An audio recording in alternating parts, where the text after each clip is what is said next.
The Knicks postgame show is presented by Tri-State Audi. Visit your Tri-State area Audi dealer today. Tonight in Toronto, we're tied. Inside of a minute to go. Jalen Brunson, great feed. He had 11 assists. None bigger than that one at Karl-Anthony Towns. So Toronto's down 2.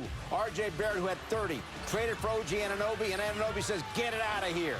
So the Knicks get it back up 2, and Karl-Anthony Towns, who did it all tonight for 3, and that's your ball game. Knicks survive in Toronto, beating the Raptors 113 to 108. Great to have you with us, everyone, from our Delta MSG studios. Bill Pito along with Alan Honeywell Zerbiak. So, guys, Wally, Knicks saved their best for last. Maybe not their best game of the year, but it's a win, and they won the crunch time minutes, closing the game on a 12-4 run. That's why you have star players, all-star caliber players to close the game down the stretch.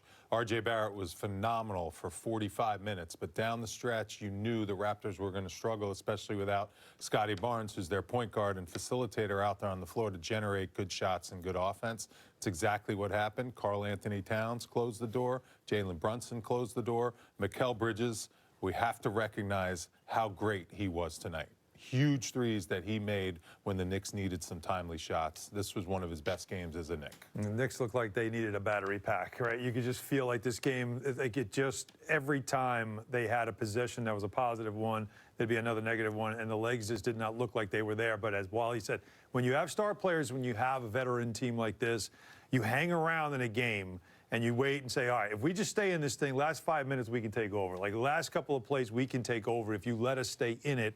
And that's what Toronto did, let them stay in it. And Karl-Anthony Towns, by the way, 24 points, 15 rebounds, 6 assists, 2 blocks, 2 steals, did just about everything for this team. Rebounding factor was obviously huge for them. And remember the stat to watch? The Knicks, you get out-rebounded, they've lost. Out-rebounded 6 times, they've lost all 6 times. This is the first time this season they have been out-rebounded and still won the game. Did so because they made the big shots at the end. Knicks in this game outboarded by 11. Wally, the biggest lead either team had was 11. So it was tight throughout. Take us through the last 12 minutes. Knicks won the fourth quarter by 8 points. And again, really important plays down the stretch, the key to the win. Yeah, and it's a good thing Jalen Brunson came back in the lineup after tweaking that ankle because he made some big shots and big plays. This was a scramble possession where Josh Hart got that 3 to give the Knicks the 2-point lead at that point. And then Mogbo gets that bucket there. Back to the Raptors up by 1. Nice kick out. Karl-Anthony Towns knocks down that 3. Back and forth. Knicks take the lead. And this was a big play here. R.J. Barrett getting to his left hand, laying it up and in. He was really good. And R.J. Barrett's continuing to mature. This is a big 3, Davion Mitchell. You live with that 3. He's not a great 3-point shooter, but timely one there. Gives the Raptors that 3-point lead. I didn't see where the foul was there. I think he got him on the arm. Touched him somewhere, or the arm. Look at him hold the pose. But that's a big 4-point play. Hold the pose. Knicks take that 1-point lead. Mitchell, nice move there. Gets to the basket. Back to the Raptors. This was a swing it back and forth. These are the shots I mean by Mikal Bridges. Camping out in those corners. He had 5 big threes to really help this Knicks team. Up 2. RJ in transition. I thought he got fouled there. Knicks got away with not getting an and 1. RJ's not happy with that one. Love this play. Yeah, this was the huge play. Tie game at 108. Great pass, great hands by Karl-Anthony Towns catching that one. Gives the Knicks the 2-point lead. And then Karl-Anthony Towns buying time for OG to come back into play and get that block. That was the key to that defensive possession. And then the big 3 here. No Jalen Brunson on the floor, which I thought was interesting. And there's the 3. Give him the 3 to the dome, Cat. 3 to the dome. And Jalen gets to celebrate New York, New York, all day long, Bill Pito. He let the crowd know about it for sure. You see the rebounding again right there. But look at the assists. You mentioned it, right? Another 30 assists for 12 games, guys, with at least 30 assists. Last year for the entire season, 10. They had 10 games with at least 30 assists. 50% shooting, 40% from 3-point shooting. Again, the Knick offense continues to be, even though there were times in this game where the Knick offense did not look pretty.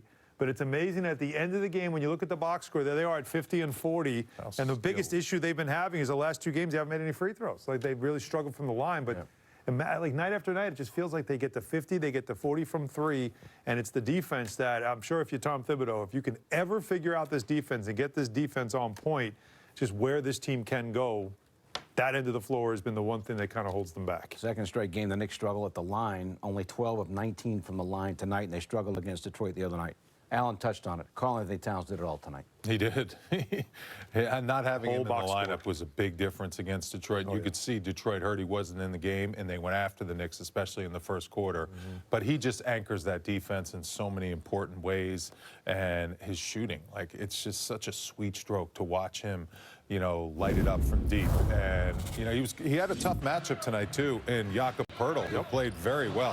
Had a double-double in his own right, 10 points, 12 assists. But you need size in this league.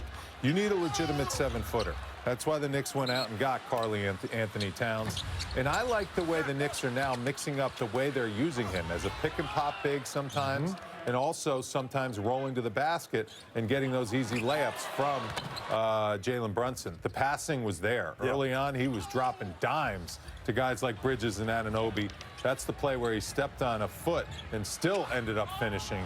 When he gets a big man up at the top of the key, he can just slice and dice him and get to the basket. That's just a sweet stroke, the three, and here's the big play that gave the Knicks the lead that they would not relinquish. That hand, those hands for a 7-footer to go down there and get that ball was big. And there's Towns again knocking down the dagger and saying, this is my house, New York.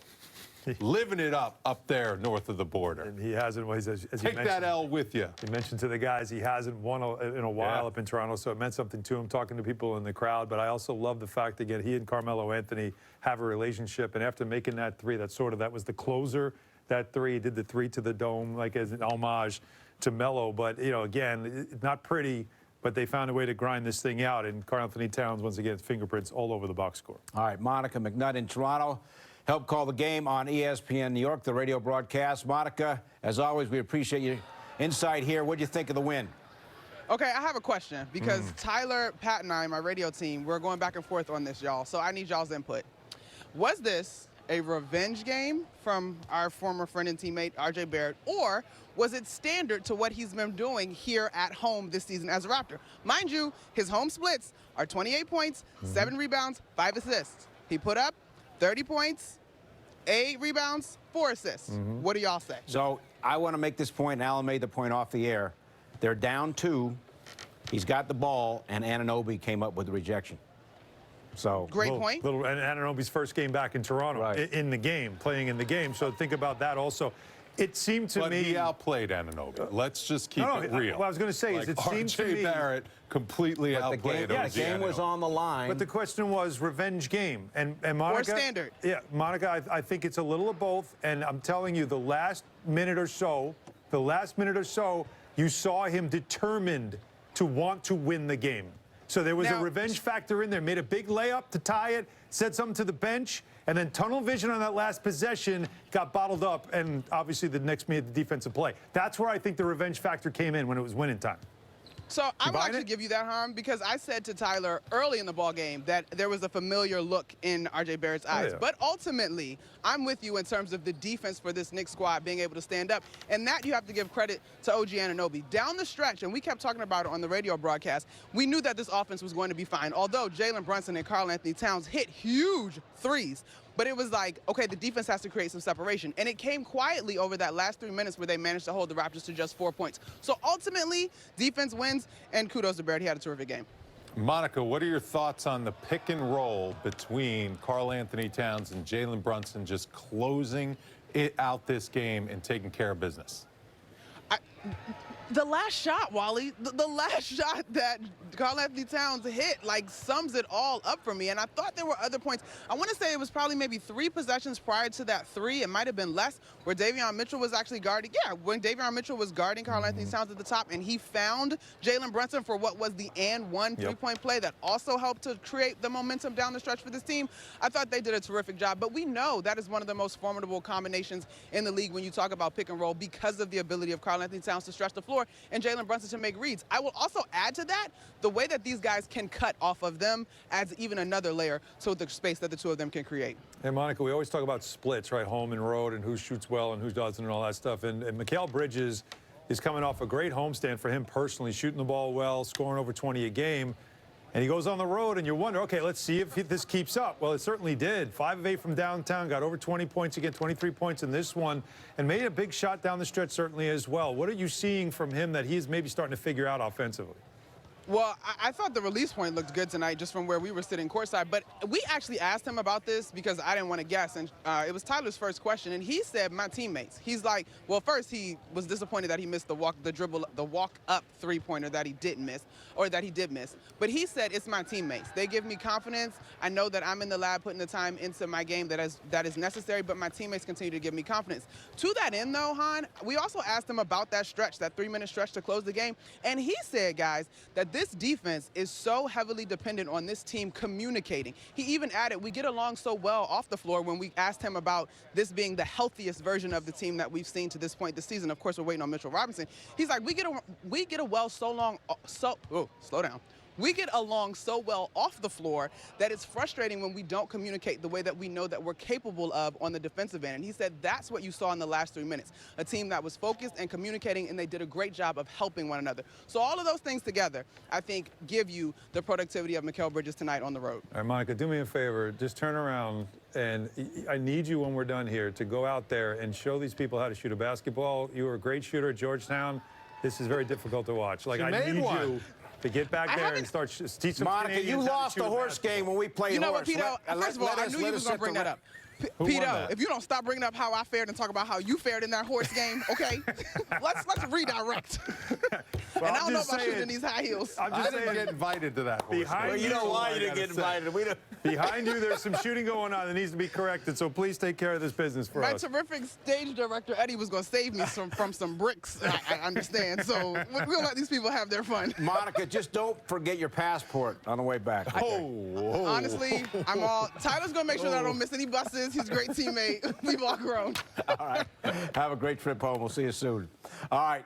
Showed the graphic there when Monica was talking. Really important. Knicks now 8-1 after losses. And they're now that's a great stat. 15-9 overall in the season. Tom Thibodeau's team gutting one out tonight across the border. We'll hear from the Knicks coach when we come back after this. The Knicks postgame. That's coming up next. If you were over 6'8", you got in for free. I wouldn't have gotten in for free. Me either. I'm close.